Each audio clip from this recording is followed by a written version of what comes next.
Hi friend, வாங்க இன்னைக்கு நம்ம வீட்டில் என்ன சமையல் பார்க்கலாம். வெள்ளிக்கிழமை காலையில் வாங்க பார்க்கலாம்.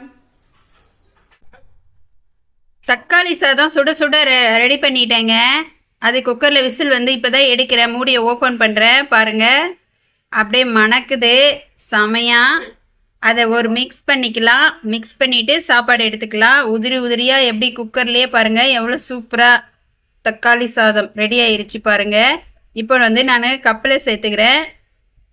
கப்பில் சேர்த்து கரெக்ட் பண்ணிக்கிறேன். அதை சாதத்தை கரெக்ட் பண்ணிக்கிட்டால் நம்ம தட்டில் போடும்போது நல்லா அழகாக ரவுண்டாக வரும் பாருங்கள். பார்க்கும்போதே சாப்பிட்ணுன்னு ஆசையாக இருக்குது இல்லையா? அதனால தான் இது போல் கப்பில் போட்டு சேர்த்துக்கிட்டேன். தயிர் பச்சடி, வெங்காயம்லாம் ரெடி பண்ணி தயிர் ஊற்றி ரெடியாக வச்சுருந்தேன். மிக்ஸ் பண்ணிக்கலாம். மிக்ஸ் பண்ணிவிட்டு தயிர் பச்சடி சேர்த்துக்கலாங்க. சாதத்துக்கு, தக்காளி சாதத்துக்கு சேர்த்துட்டு கொத்தமல்லி துவையல் அரைச்சி வச்சுருக்கேன். கொத்தமல்லி துவையல் இதுக்கு நல்லா இருக்கும் காம்பினேஷனு. பாருங்கள், அரைச்சி இப்போ தான் ரெடியாக ஓப்பன் பண்ணுறேன் பாருங்கள். அரைச்சி வச்சாச்சு. இப்போது அது கொஞ்சம் வச்சுக்கலாம். இப்போ இந்த கொத்தமல்லி துவையலும் தயிர் பச்சடியும் கலந்து சாப்பிடும்போது அருமையாக இருக்கும். யாருக்கெல்லாம் பிடிக்கும் சொல்லுங்கள். என்ன சமையல் பார்த்தீங்களா? பிடிச்சிருந்தா லைக் பண்ணுங்கள், கமெண்ட் பண்ணுங்கள், ஷேர் பண்ணி விடுங்க ஃப்ரெண்டுக்கெல்லாம். வீடியோ முழுசும் பார்த்ததுக்கு தேங்க்யூ சொந்தங்களே. Bye.